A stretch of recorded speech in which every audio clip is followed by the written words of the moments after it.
Muy buenas jóvenes estudiantes del CEPRONA. Bienvenidos nuevamente al curso de Ciudadanía.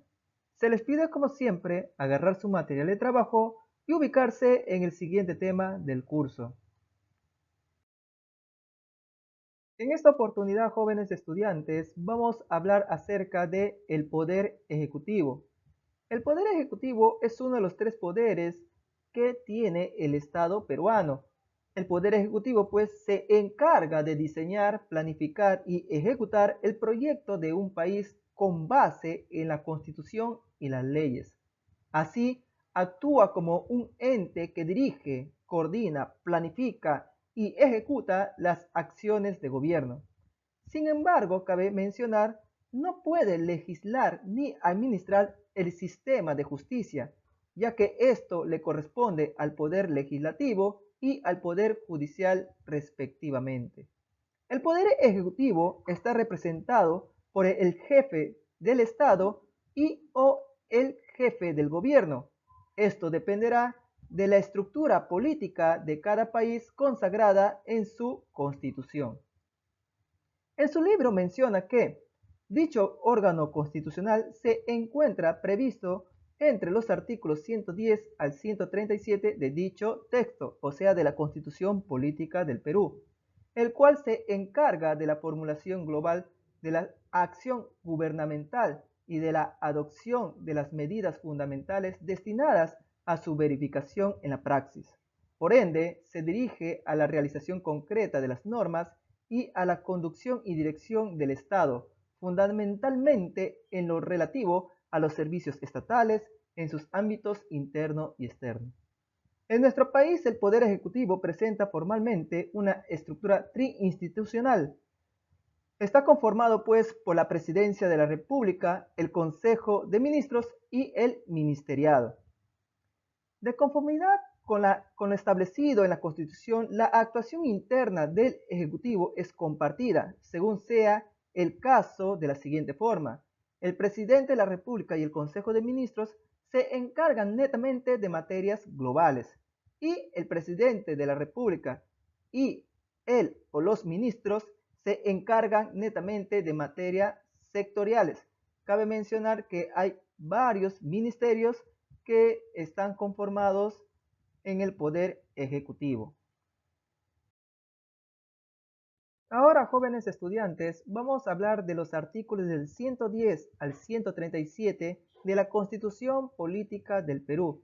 Estos artículos hacen referencia de todo lo concerniente al poder ejecutivo.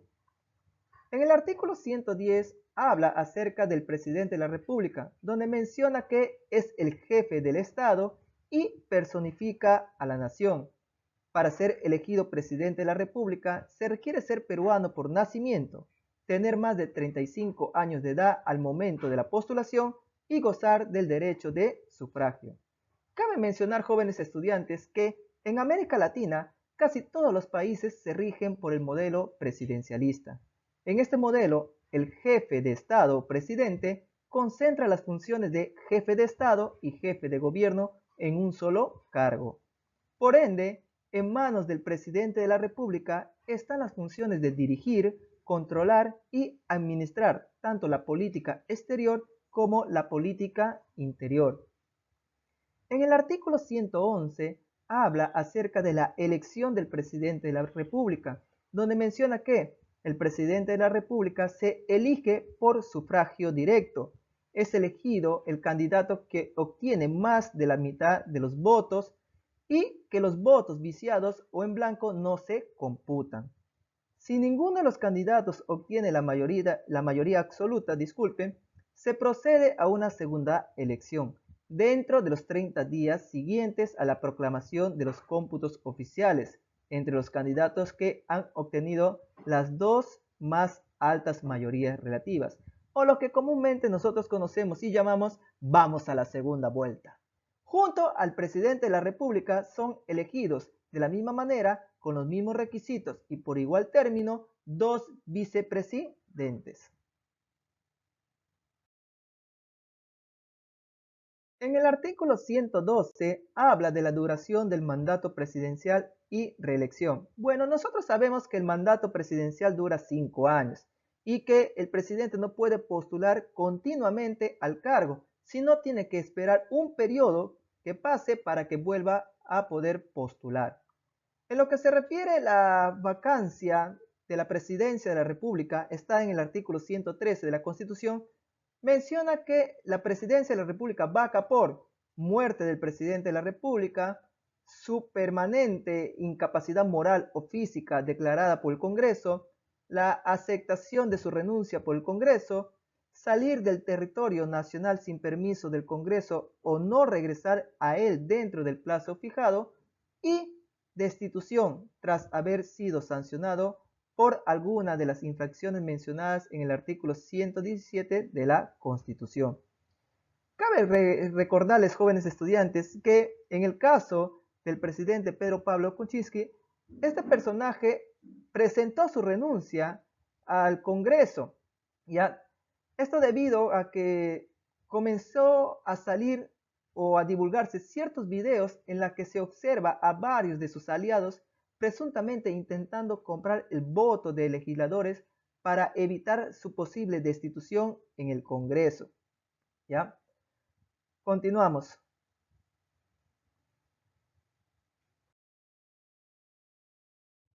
En el artículo 114 de la Constitución menciona la suspensión del ejercicio de la presidencia.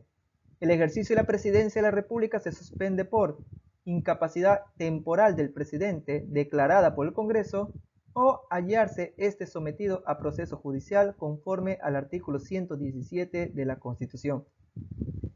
Acá cabe mencionar, jóvenes estudiantes, que el año pasado suscitó una situación en la que se planteó un proceso de suspensión temporal al presidente Martín Vizcarra, en las cuales esta acción fue dada de suspensión del ejercicio de la presidencia el 30 de septiembre del 2019, ¿ya? Pero cabe mencionar que este proceso fue invalidado, ya que ese Congreso en ese debido momento ya estaba disuelto. En el artículo 115 habla del impedimento temporal o permanente del ejercicio de la presidencia. Por impedimento temporal o permanente de la presidencia de la República asume sus funciones el primer vicepresidente, en defecto de este, el segundo vicepresidente. Por impedimento de ambos, el presidente del Congreso va a ser el que asuma el cargo. Si el impedimento es permanente, el presidente del Congreso convoca de inmediato a elecciones. Cuando el presidente de la República sale del territorio nacional, el primer vicepresidente se encarga del despacho, en su defecto lo hace el segundo vicepresidente. Bueno, ese es un punto ya muy conocido por nosotros. Sabemos que el despacho presidencial no se puede quedar a solas, así que asume el primero o el segundo vicepresidente según corresponde. Asunción del cargo presidencial, artículo 116 de la Constitución.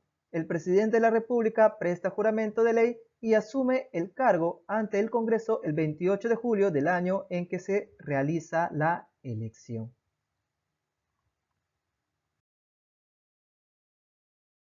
En el artículo 117 vamos a encontrar la excepción a la inmunidad presidencial. El presidente de la República solo puede ser acusado durante su periodo por traición a la patria, por impedir las elecciones presidenciales, parlamentarias, regionales o municipales, por disolver el Congreso, salvo en los casos previstos en el artículo 134 de la Constitución. Entonces ustedes me pueden decir, profesor, ¿y cómo es posible pues que no hayan acusado a Vizcarra por haber disuelto el Congreso? Bueno, eso, como lo menciona acá, salvo casos previstos en el artículo 134. Ya lo vamos a ver más adelante qué dice el artículo 134 de la Constitución. También habla por impedir su reunión o funcionamiento del Congreso o los del Jurado Nacional de Elecciones y otros organismos del sistema electoral. Atribuciones y obligaciones del presidente de la República, artículo 118. ¿Ya? Corresponde al presidente de la República. En realidad, jóvenes, acá hay una lista larga de atribuciones y obligaciones, pero yo puse algunas solamente en este video. Dice cumplir y hacer cumplir la Constitución y los tratados, leyes y demás disposiciones legales. Bueno, es algo que nosotros ya sabemos que debemos cumplir, ya las normas, los tratados, la ley que establece el gobierno. También habla de representar al Estado dentro y fuera de la República. Es conocido que nuestro presidente es nuestro representante legal a nivel mundial. Dirigir la política general de gobierno, velar por el orden interno y la seguridad exterior de la República. También está convocar a elecciones para presidente de la República y para representantes al Congreso, así como para alcaldes y regidores y demás funcionarios que señala la ley.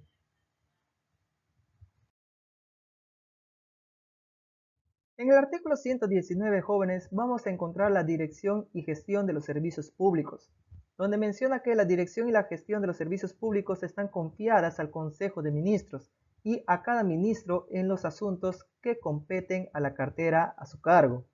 El Consejo de Ministros está conformado por ministros y ministras nombrados por el presidente de la República conforme a la Constitución Política del Perú, quienes no pueden ejercer otra función pública excepto la legislativa.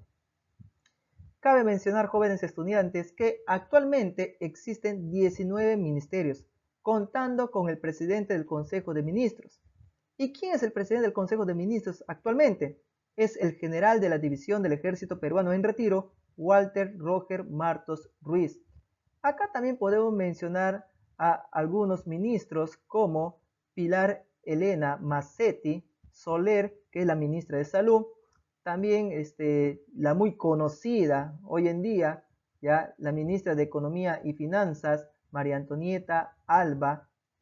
También tenemos al ministro de Educación, Carlos Martín Benavides, y podemos mencionar también acá a la ministra de Desarrollo e Inclusión Social, Patricia Donaire Pasquel.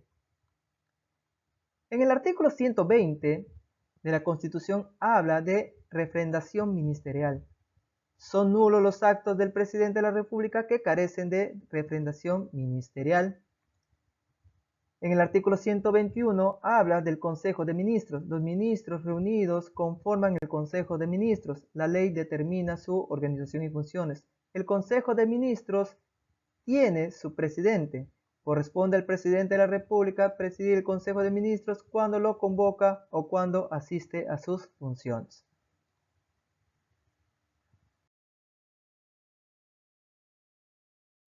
Ahora, en el artículo 122 se habla del nombramiento y remoción del presidente del Consejo de Ministros y demás ministros. El presidente de la República nombra y remueve al presidente del Consejo, nombra y renueve a los demás ministros, a propuesta y con acuerdo respectivamente del presidente del Consejo.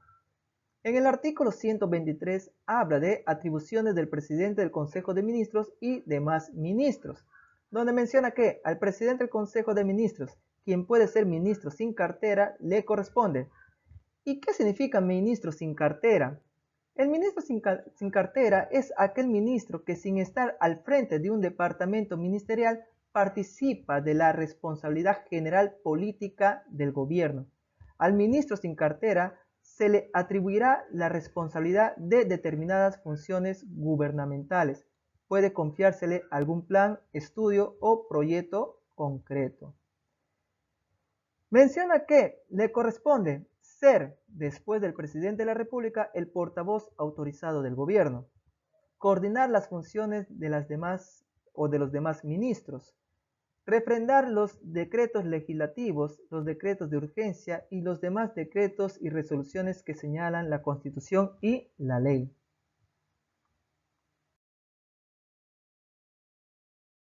En el artículo 124 habla acerca de los requisitos para ser ministro de Estado. Para ser ministro de Estado se requiere ser peruano por nacimiento, ciudadano en ejercicio, haber cumplido 25 años de edad y los miembros de las Fuerzas Armadas y la Policía Nacional pueden también ser ministros. Atribuciones del Consejo de Ministros, artículo 125. Son atribuciones del Consejo de Ministros aprobar los proyectos de ley que el presidente de la República somete al Congreso, aprobar los decretos legislativos y los decretos de urgencia que dicta el presidente de la República, así como los proyectos de ley y los decretos y resoluciones que dispone la ley, deliberar sobre asuntos de interés público, las demás que le otorgan la Constitución y la ley. Muy bien, en el artículo 126 de la Constitución se habla de acuerdos del Consejo de Ministros.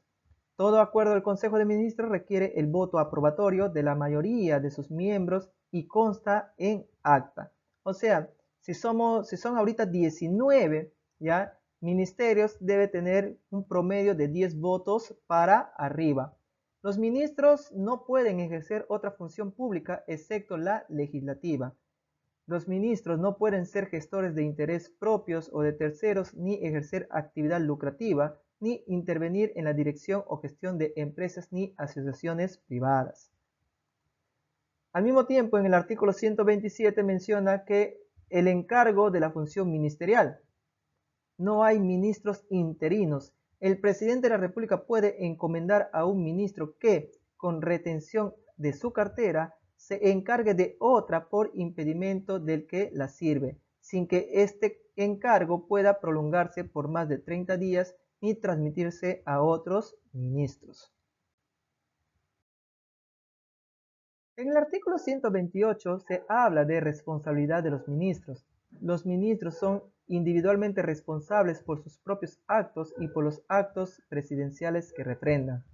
Todos los ministros son solidariamente responsables por los actos delictivos o violatorios de la Constitución o de las leyes en que incurre el presidente de la República o que se acuerden en Consejo, aunque salven su voto, a no ser que renuncien inmediatamente. En resumidas, esto quiere decir que si un ministro ve algo ilegal o inconstitucional, para salvaguardar responsabilidad, lo que tiene que hacer es renunciar a su cargo. En el artículo 129 se habla de la concurrencia de ministros al Congreso. El Consejo de Ministros en pleno o los ministros por separado pueden concurrir a las sesiones del Congreso y participar en sus debates con las mismas prerrogativas que los parlamentarios, salvo la de votar si no son congresistas. Concurren también cuando son invitados para informar. El presidente del Consejo o uno, por lo menos, de los ministros concurre periódicamente a las sesiones plenarias del Congreso para la estación de preguntas. Artículo 130 de la Constitución.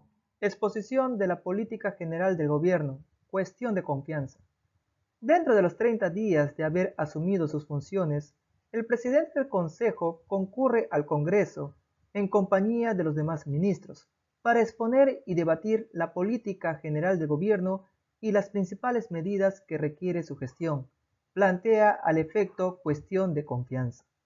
Si el Congreso no está reunido, el presidente de la República convoca a legislatura extraordinaria.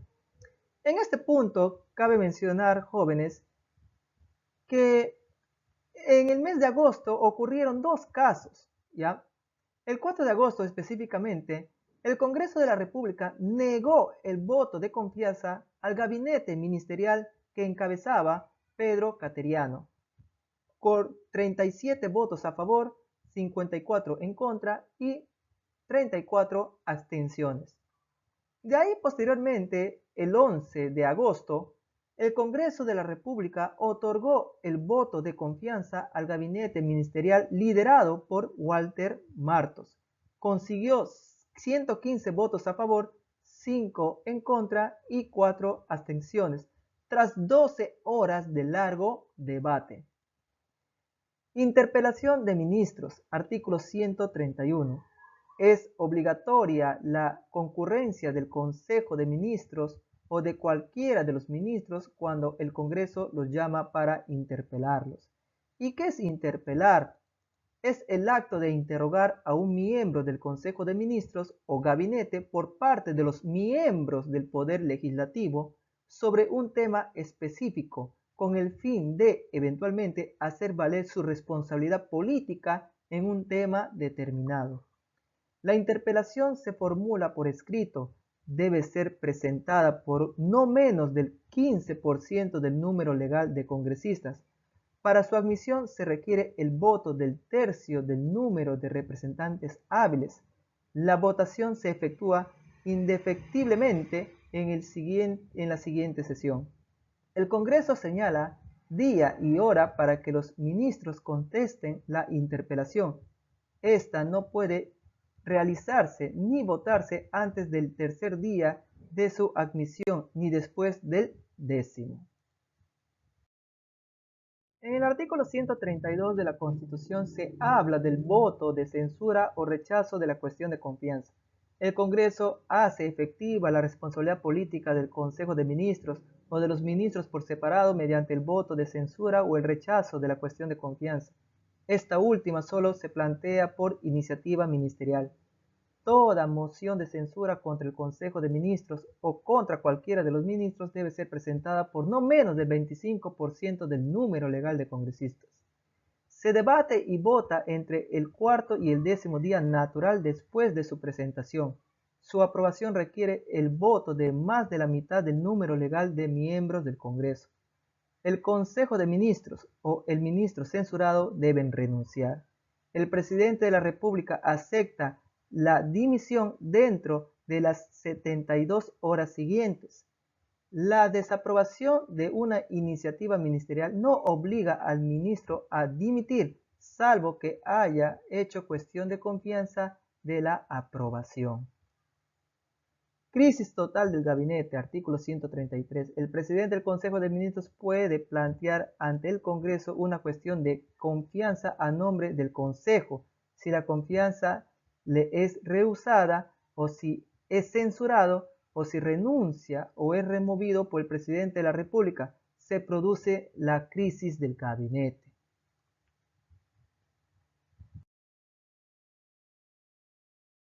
En el artículo 134 se habla de la disolución del Congreso. El presidente de la República está facultado para disolver el Congreso si éste ha censurado o negado su confianza a 2 consejos de ministros. El decreto de disolución contiene la convocatoria a elecciones para un nuevo Congreso. Dichas elecciones se realizan dentro de los 4 meses de la fecha de disolución sin que pueda alterarse el sistema electoral preexistente. No puede disolverse el Congreso en el último año de su mandato. Disuelto el Congreso, se mantiene en funciones la Comisión Permanente, la cual no puede ser disuelta. No hay otras formas de revocatoria del mandato parlamentario. Bajo estado de sitio, el Congreso no puede ser disuelto. En este punto, jóvenes estudiantes, quiero hacerles recordar lo ocurrido, pues, el año pasado, en el mes de septiembre, a las 5:40 de la tarde del 30 de septiembre del año 2019, Martín Vizcarra pronunció las palabras que eran consideradas terribles en la política peruana.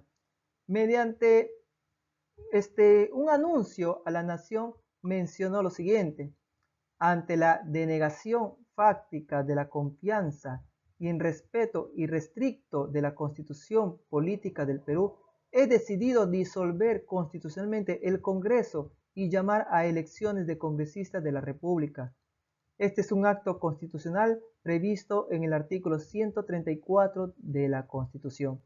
Una vez hecho este anuncio, en horas de la noche, ¿ya? Martín Vizcarra se había reunido ya con la Policía Nacional del Perú y Fuerzas Armadas, las cuales comenzaron a resguardar todo el perímetro del Congreso para evitar el ingreso de más congresistas. En lo que se refiere al artículo 135, se habla de la instalación del nuevo Congreso. Reunido el nuevo Congreso, puede censurar el Consejo de Ministros o negarle la cuestión de confianza después de que el presidente del Consejo haya expuesto ante el Congreso los actos del Poder Ejecutivo durante la interregno parlamentario. En este interregno, el Poder Ejecutivo legisla mediante decretos de urgencia de los que da cuenta a la Comisión Permanente para que las examine y las eleve al Congreso una vez que éste se instale.